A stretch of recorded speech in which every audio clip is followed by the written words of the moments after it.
Hey, what's up everyone? My name is Jeff, and today we're gonna have some fun playing Magic. And today we are awakening the Blood Avatar with Extus, Oriq, Overlord, and the other side, Awaken the Blood Avatar.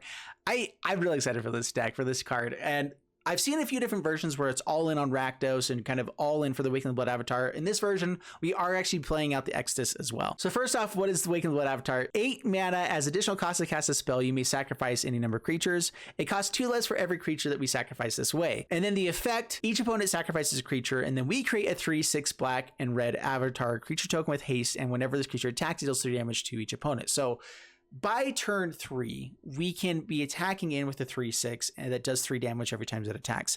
That's really, really good. And we can do a lot of extra damage by bringing in a bunch of creatures that deal damage when they die, which is really nice. The Extus side of this card can also bring back those creatures and let us kind of just be really annoying by keep bringing them back, hitting them on the battlefield and having them trade off really effectively and also just deal damage to face. So in our 1-drop slot, the things that we want to have die is Eyetwitch, Serrated Scorpion, Fireblade Charger, and Goblin Arsonist. The dream draw is to have 3 of these in our opening hand and the Awaken the Blood Avatar so that we can play out 3 creatures, 1 on turn 1, 2 on turn 2, and then on turn 3, we sacrifice those creatures, play out a Blood Avatar, and swing in for tons of damage, and it is really difficult to stop, especially if we're on the play. So that's the dream draw, but we know the dream doesn't always happen. Because the Shuffler hates me, I have to play a couple other things like Bastion of Remembrance, which says whenever a creature that we control dies, each opponent loses 1 life and we gain 1 life. That works really well with the Awaken the Blood Avatar, as well as our Plumb the Forbidden. This lets us sacrifice our creatures and also occasionally snipe down other creatures with Arsonist and Fireblade Charger, and then let us draw into our combo pieces or whatever we need to deal with the opponent with what they're doing. And even if our creatures do end up in the graveyard, we can bring them back pretty easily with Call the Death Dweller and our Agadeem's Awakening. And then we have Kroxa and Sedgemoor Witch to fill in the rest of the stack, and that's basically it. In the mana base, we're just splashing white with our Pathway lands and our 2 copies of Savai Triome. And a quick reminder, just in the first 3 weeks of May, I had 103,000 unique viewers and 65,000 returning viewers that are watching multiple videos. So if you guys want to help reflect that into the actual subscriber count, I would definitely appreciate it. All right, thank you guys so much. Let's dive into the gameplay. All right, up against Lalo, and I guess we keep this hand. We have 2 creatures to play. Plumb the Forbidden is nice with these guys too, because we can end up just killing creatures, drawing a new hand, but we don't have the combo. 4 lands is quite a bit too, but we're pretty close to the Agadeem's Awakening as well. So like we have early game plays. We'll try it out. That's a lot of red cards. All right, go Arsonist, pass the turn.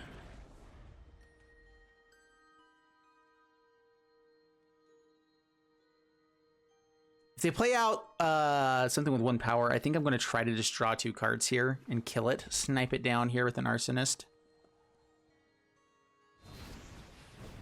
All right, well, not now. All right, damage to face. Take action. Yeah, honestly, all these cards are actually really good against this deck. Oh, man. But more red mana is kind of necessary. That's one of the biggest issues of this deck is that with how few lands we're playing, I didn't want to be playing too many tap lands. And so it is kind of luck of the draw of finding these. We have the pathways, which we had 1 of them here, but the rest of the pathways are just letting us splash into white. Okay, they can't actually attack here yet. I mean, they could. There's red mana. Oodalolly. All right, so double of these guys out there, or do I just kill the Rob of the Rich and draw some cards right now? They have another Bone Crusher Giant. That could be interesting. I think I'd rather draw cards.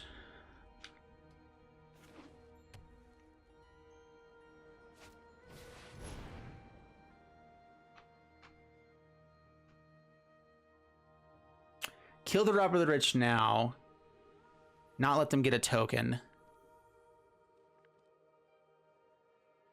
Are they actually going to attack with the Robber of the Rich? I don't know. How badly do we need 3 cards? 3 cards is really good. This might be playing it a little bit too greedily. Getting rid of the 1 advantage that we have at the moment, but I mean, cards, you know? I'm just addicted to cards, okay, guys? It's just, it has to happen.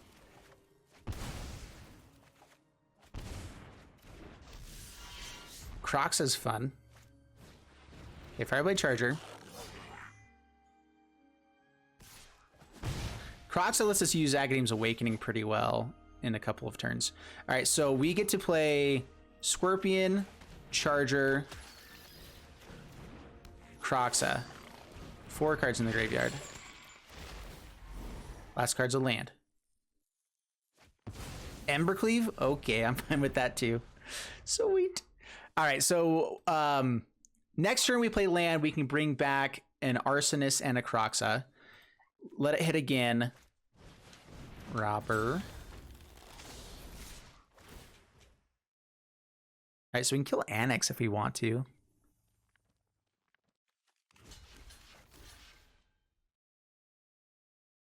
You get 2 guys out of it. They can kind of go wide, but we can kind of deal with tokens in the next couple of turns. So yeah, let's do this.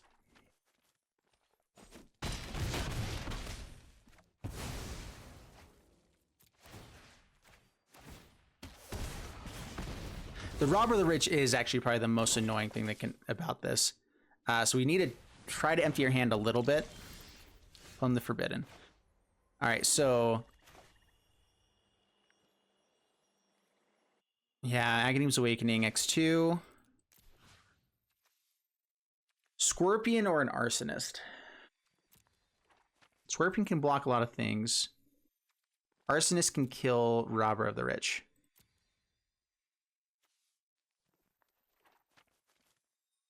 I think it's Arsonist and Kroxa. All right, so play them out. They take 1. Well, all right. Faceless Haven's also really annoying. But we can at least kill 2 creatures here with an Arsonist. And then bring Kroxa back on the next turn. Like, it's not the worst. They found a Kroxa! For the love. All right, block all the damage or kill 2 things. I think we have to still block damage. Could kill Robber of the Rich.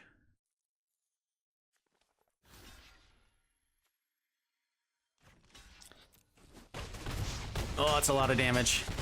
Down to 5. So this is actually my second time playing Mono Red. I recorded an amazing game just before this, except I didn't record it because I forgot to hit the record button. It was awful. I mean, the game was good, but it's just really sad.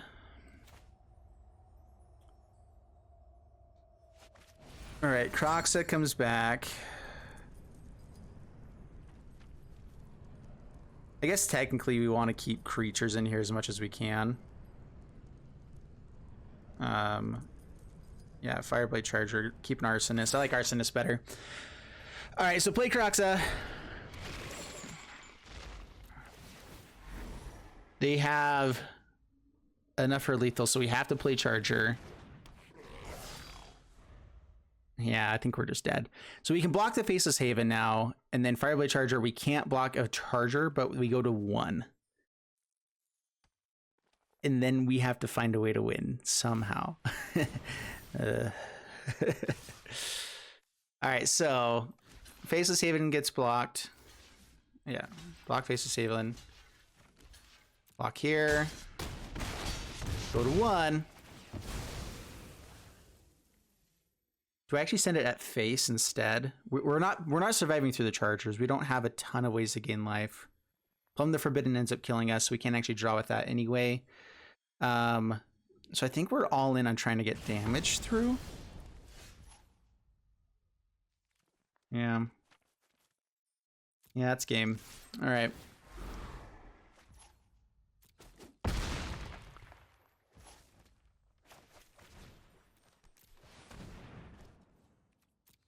All right, good game, sir. Oi. There's Awaken the Blood Avatar. We were 1 card away from it. So I just barely beat Mono Red in the game before, but of course I missed the record button for that one. So I guess we're showing this one. All right, so I was just saying that I played up against Guy with Mono Red, and this is the guy, Spax 9913. And so I ran up against him again. I guess no one's really playing on Sunday morning. So I think we keep this hand. It's a little bit awkward. We have to bolt ourselves for the Kroxa, but we have 2 colors. That's way better. Okay, there we go. In the game, friends. All right, so play out Mountain, play out Charger. He switched his deck. Okay, he was playing mono red. Now I guess he's not. Interesting. Okay, feed the Swarm. Takes 2. Cool. Creatures for the Awakened Avatar, or just go for Kroxa, start some discard. I think we go for the discard here.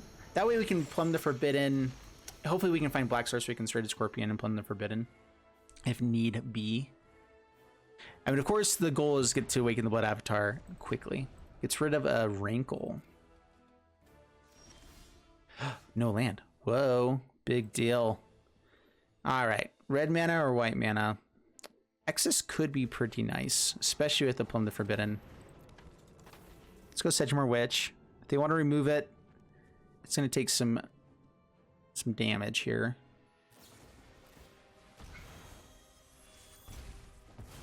All right, down to 15. Still stuck on lands.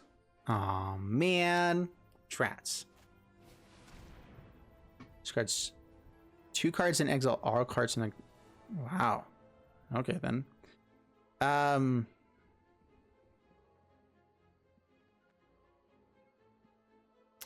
So I can play out Extus if I discard these ones.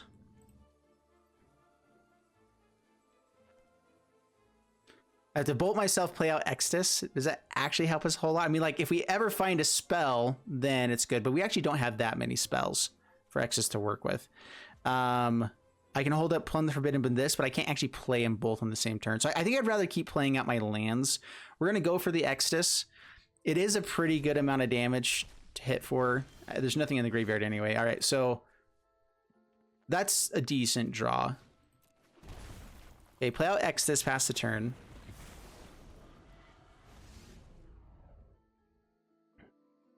Let's see how much removal they have. I mean, they've shown that they have all of it, but hopefully not anymore. Discarding a Plumb the Forbidden. That would have been really nice. Really nice.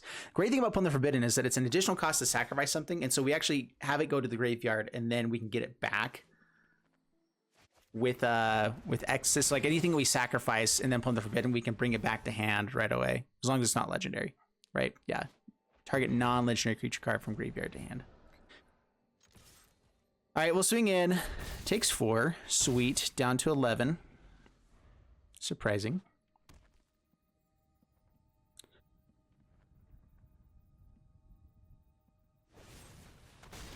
Murderous Rider down to 9. They've got to have some sort of life gain with how much damage they're dealing to themselves with Feed the Swarm and this. Well, another Extus is not the worst. I mean, it ain't great or anything, but that's why we're playing white mana, for the love. All right. Yeah, this is just removal.deck. This is Turgid? No, it's not Turgid. They're not playing sacrifice stuff. Well, maybe with Wrinkle. All right, well, there's red mana, so we can eventually get to Kroxa when we find 3 more cards that we can put into the graveyard. All right. Down to 14.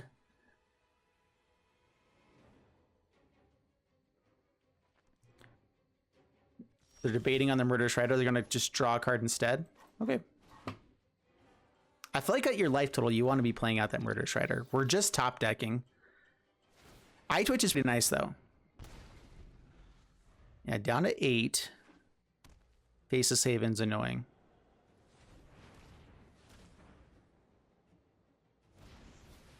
Plays out Murderous Rider.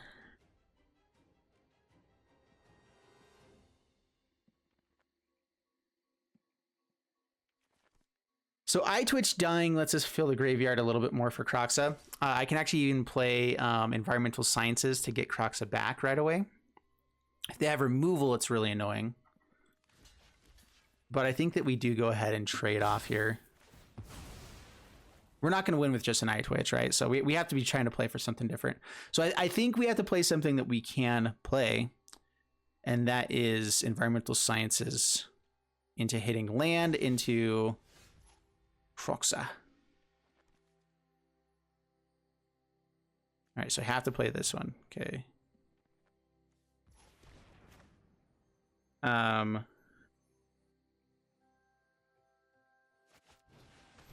We'll give him a little bit of hope here. We're gonna play out an accidental, grab a red source on accident.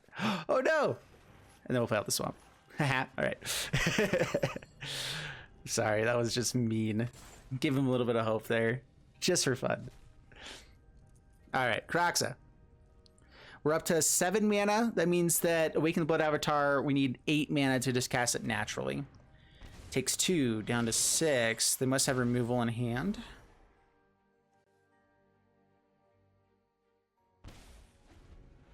Down to 3. Removal and gain 2 is a big deal, though. Let's see. So they have Grasp of Darkness that we've already seen. So -4 onto a creature. That could be annoying. Ah, okay. Wow. All of the removal.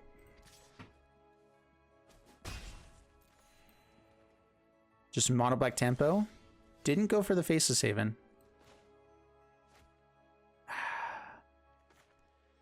Play out Eyetwitch. I think we do play a land here. The only reason we would hold on to land there, especially because it's already been revealed, is because they can discard and it can fill up the card for the graveyard for Kroxa more. But we know that Awaken the Blood Avatar is like our best chance here. So we just kind of have to go for that instead. Ooh. Yes, please fill our graveyard. Thank you kindly, sir. 2 more Extuses in the graveyard. Sideboard, what do we got? Introduction to Annihilation. We have Mascot Exhibition online, so that's nice. Yeah, that's what we'll do. That also turns on Awaken Blood Avatar, right? Okay, Grasp of Darkness. Mascot Exhibition. Please don't have discard. I will never forgive you. More rogues could be nice for Kroxa to be able to come back.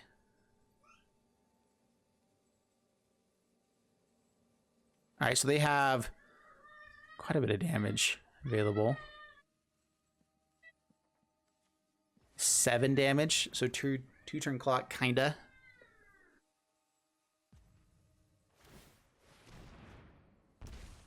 Wow, going to 1.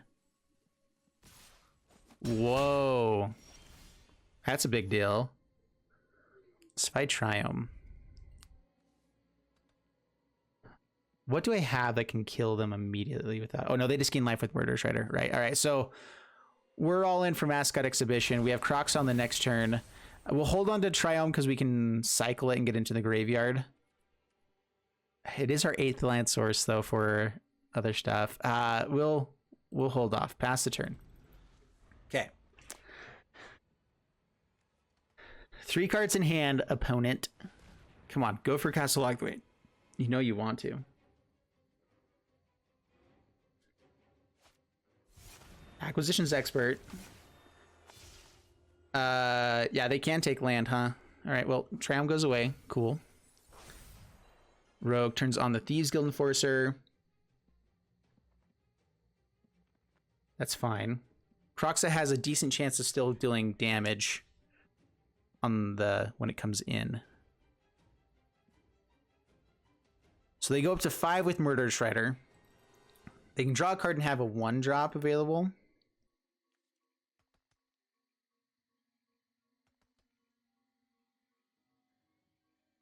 Intriguing.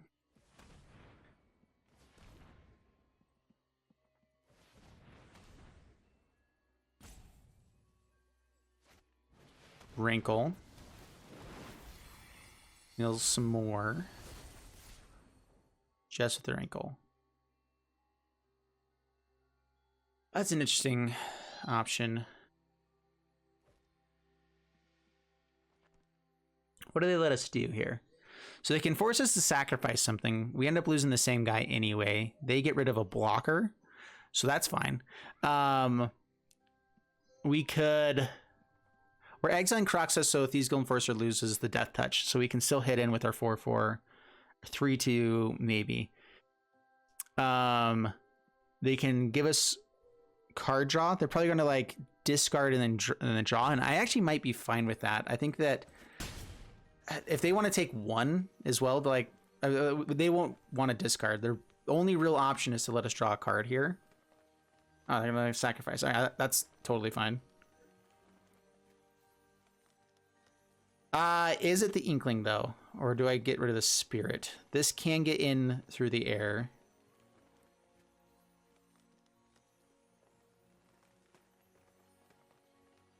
It might be the Spirit. Sacrifice an Acquisition Expert. We kill here. We bring back Kroxa. This can't block. We get in for lots of damage. They basically only have Rankle left.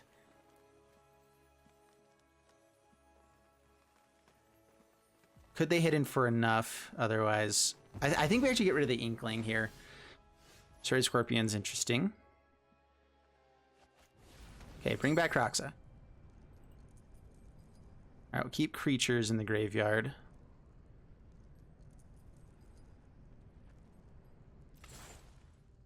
All right, I believe that turns off the Thieves-Guild Enforcer. Yeah, only 4 left. Okay. Be a land. Not a land. All right, well. Serrated Scorpion. Swing in. Trades off, gains life up to 5. They can take it and go to 1. Yeah. All right, and now they just have Rankle. We're fine sacrificing Serrated Scorpion. Big hits here. They have Faceless Haven as well. And whatever this card is off the top.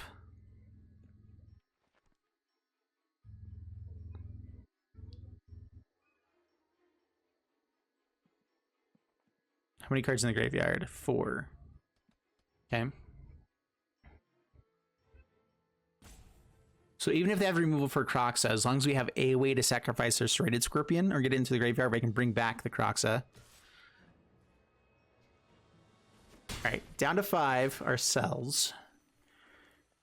They probably ought to be going for a card draw here. Yeah, fill the graveyard. Get rid of their own Rankle.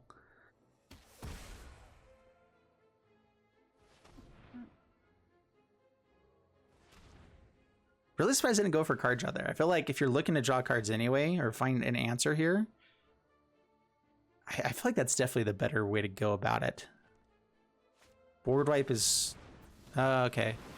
Not enough mana to bring back out Faceless Haven, so they are dead. Call the Death Dweller is pretty sweet too. Alright, well. Yeah, it takes 3 from the Kroxa. Good game. Sweet! Okie dokie then. That was beautiful. This is one of the great things about MTG Assistant. If you guys want to check it out, the link is down in the description below. But this does show that I played up against the same guy, and I can see the deck list based off what they played. And so he did play mono red on the first one. And I was like, okay, that's weird. And then he played out the mono black deck the next turn, the next game, which it was just 2 games apart. So pretty interesting stuff. And you can see like how long you play for. This is just one of the great things about MTG Assistant. I just wanted to kind of show that off because I was going to go look it up anyway. But if you guys want to help out and support the channel, links down in the description below. It does help a lot. So yeah, check it out. All right, up against TM4C. Keep this. Some tap lands get a little bit annoying with this deck, but play out our 3 creatures. Try to find the Blood Avatar if possible. Sedgemoor Witch is a little bit awkward here. Our only combo piece with it is the Plumb the Forbidden, but it's good enough. And I guess like Agadeem's Awakening. I'm hoping it's good enough to let us actually get enough creatures out there, and it still helps out with everything we want to do. All right, nice. We get to kill a robber. I'm okay with that.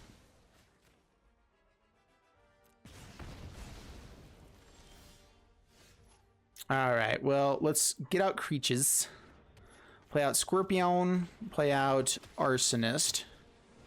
Pass the turn. So technically, Arsonist is better than Fireblade Charger. We're playing up against mono red, so it won't come into effect. But Charger is based off of its power, and instead of just dying. So if there was like a negative effect like Grasp of Darkness, which we saw in the previous game, things like that, this technically wouldn't deal any damage at all, where Arsonist still does. So tiny bit better for only that instance. Do we just kill everything that they're gonna play? What am I doing? I'm playing on a tap land on the next turn. We're actually still ahead on damage and like whatever, so we can kind of play a little bit more greedy there. Sedgemoor Witch is interesting. I have Agadeem's Awakening to bring it back at some point, potentially. All right, let's go Sedgemoor Witch. Attack in. 17, pass the turn. We can block a Faceless Haven if we need to as well.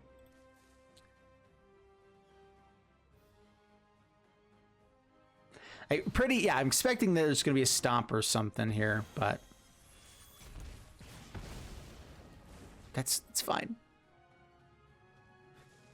It also means they're not playing out Bonecrusher Giants anytime soon. Okay, down to 18. Triome lets us get out mana for Agadeem's Awakening. I want to get the Sedgemoor Witch back, if possible. Down to 13. I mean, we're still winning the race. I'm winning the race. I'm winning the race.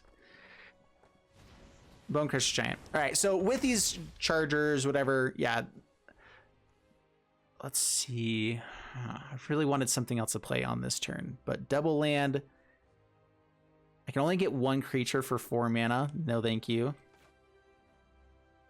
We already have our white mana, so let's go just land here, pass the turn.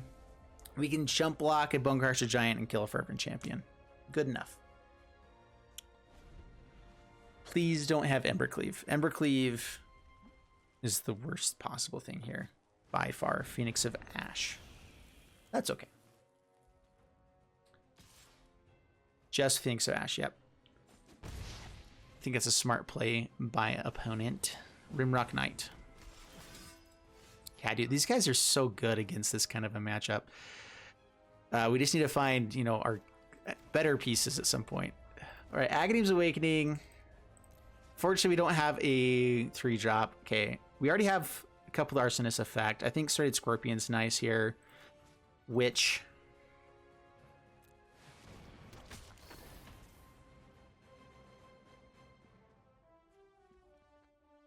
Could swing with both of them.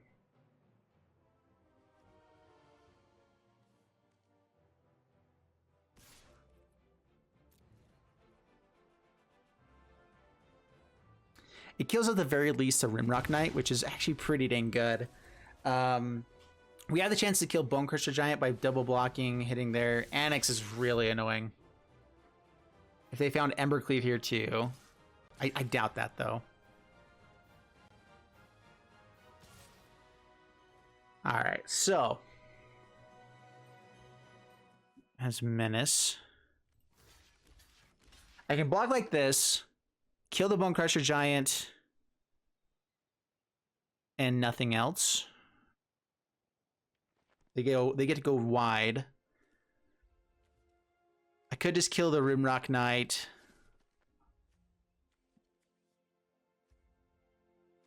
Could block here, kill Fervent Champion as well. That way we can get in with Sedgemoor Witch and try to race a little bit. Make the Annex a little bit smaller.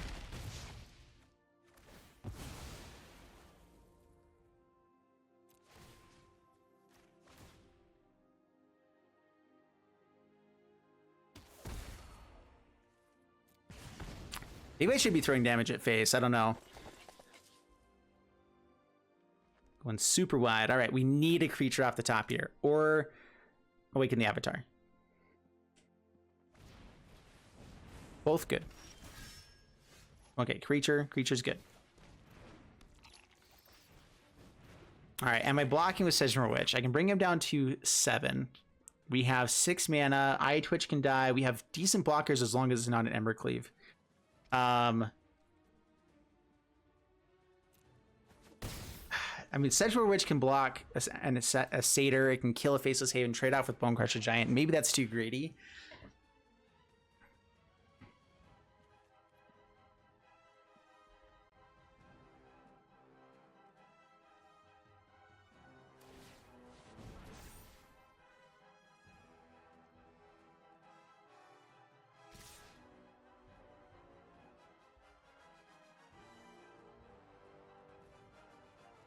All right, so block and annex.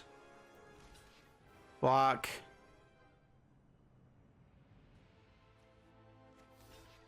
Doesn't matter, one of these guys. Do I block Phoenix of Ash or kill the Rimrock Knight? I have 2 things I can kill, 2 more guys. They get 1 back from this. I can also throw all that damage at face. Bring me down to 5, hidden for 4. 3, 4, 5, 6, 7, 8, 9, 10, 11. All right, so we're not dead. I don't think they have a way to kill us here. I don't think I have. Do I have environmental sciences? Let's check out the sideboard. I do. Wait, no, sorry. I'm thinking of the expanded anatomy.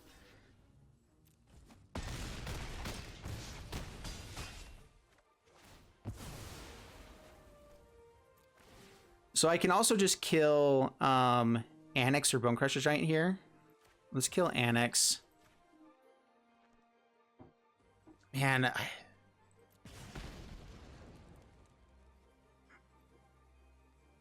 if we hit land, we have Mascot Expedition.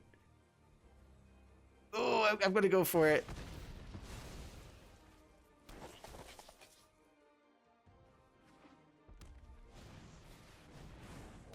I was just saying I need to go face there, though. Hey.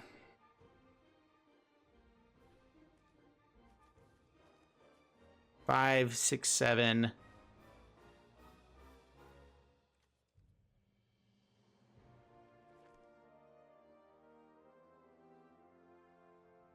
Man, we're close to lethal. We were really close. If I had set the damage to face, they would have to block with the Bone Crusher Giant. Does playing out Extus actually keep us alive? I don't think so. So we're just gonna play it out for fun. Yeah.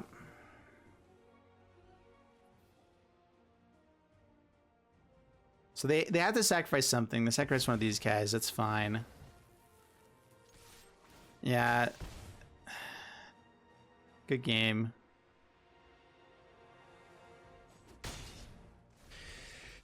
Oh, man. Yeah, they have the Faceless Haven and the pump on Phoenix of Ash. That was the biggest issue. If Faceless Haven wasn't vigilant as well, they still had it even without the extra land there. So, yeah, good stuff. Good stuff indeed. All right, I'm against Viscere. No red mana, so even if we find some stuff, won't be great. But we're going to keep this still.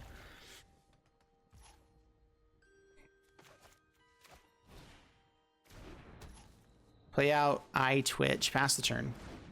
Plumb the Forbidden is really nice, is the main thing here. We can draw a bunch of more cards, find things that we need. Agadeem's Awakening tapped.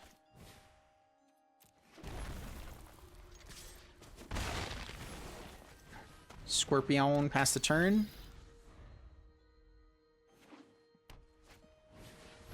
Daxos.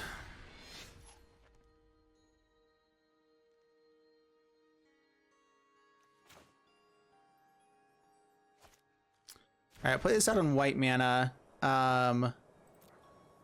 Swinging with Eyetwitch.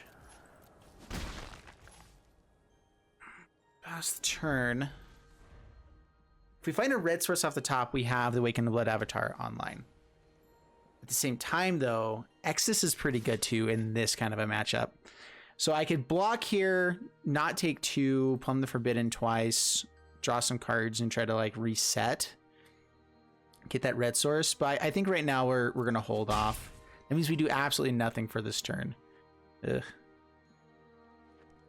I mean, just Extus himself actually would have been decent too. Like bring these guys back over and over and over again. Lurrus. Triome. That's Awaken Blood Avatar in another turn.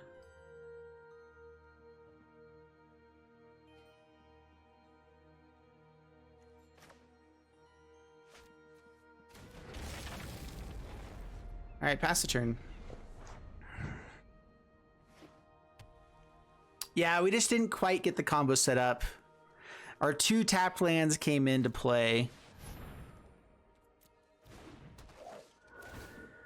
Well, I guess we draw all the cards in the world. By that I mean 3. But I mean, honestly, every time I draw 3 cards of this Plumb the Forbidden, it just feels so good. It's just like, okay, I'll take 3 cards. Sure. And then we get to learn. Yeah. Yeah.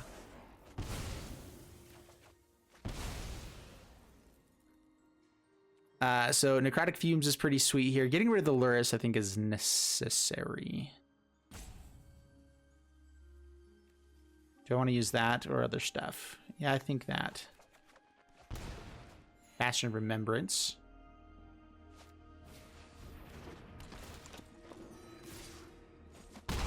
Yeah, lots of life gain, lots of damage dealt.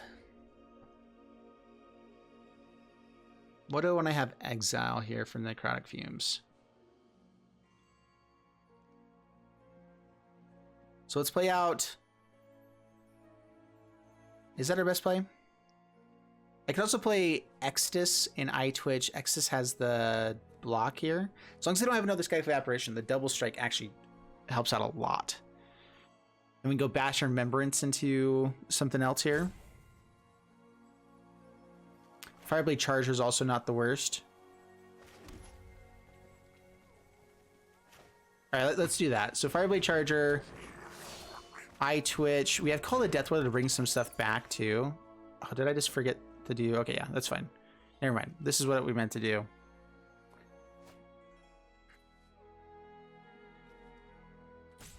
Let's see, Bastion of Remembrance.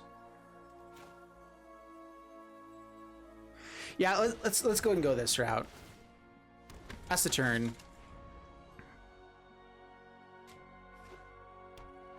Faceless Haven. If they attack in with the Lurrus, it's likely they have another one.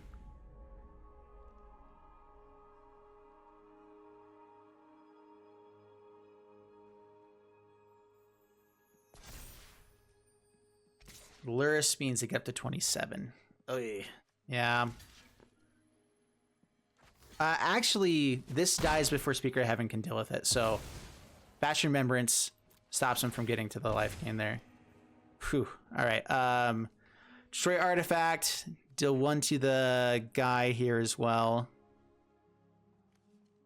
Yeah, I think start from scratch. I can kill Speaker of the Heavens or kill them all the Skyclaves.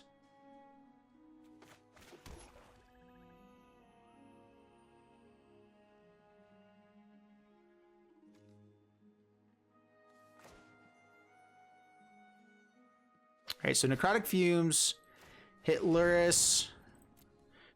Do I want to kill them all the Skyclaves, or do I just want to kill Speaker of the Heavens? It's probably just Speaker of the Heavens.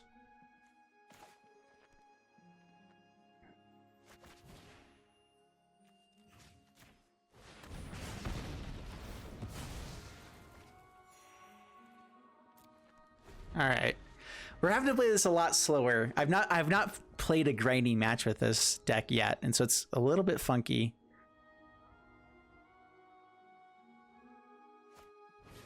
Apparition hits Bastion. Okay. So we can kill the Apparition here. Slows him down at least. Sure.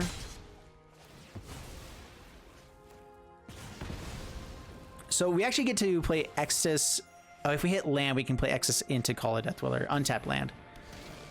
For the love. All right, that's a land. All right, Extus. We need more red mana, so let's go red. Call the Deathweather. All right, so we grab Fireblade Charger. I guess Eyetwitch. Grab the other Eyetwitch.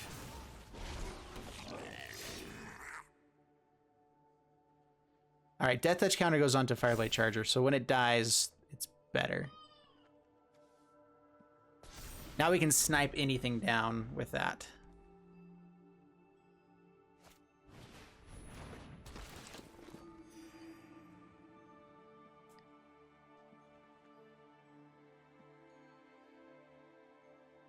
This is funky. This is a hard matchup, I think, for us just in general with this deck.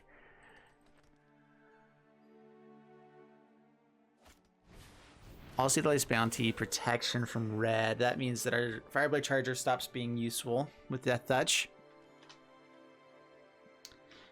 Kind of.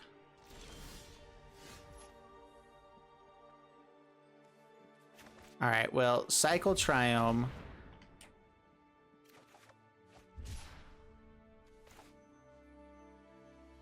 Sedgemoor Witch. Eyetwitch.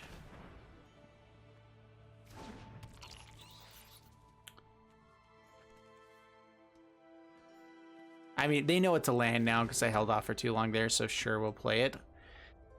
Hey. All right, so Speaker of the Heaven starts making guys on the next turns. I can swing with Fireblade Charger, but that also stops them from really attacking in. Also, Lace Bounty stops almost everything anyway, but we can at least potentially kill one thing if they do block. They just won't block, though. That's the whole issue. And then we're just in trouble and such.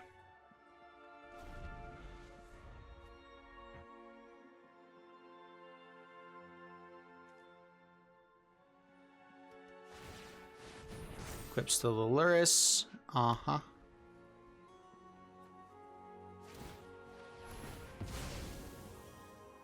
Protection from black. Oh, and brings it back so they can do it again. All right. What are we looking for? By the way, if you're not going to be attacking with Speaker of the Heavens, activate it right away just in case there's some sort of response or thing that happens.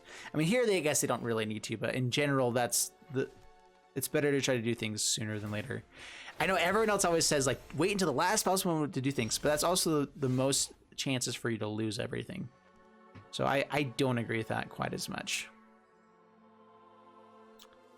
Yeah, that needed to not be a land there. All right, good game. We're out of here. Oy.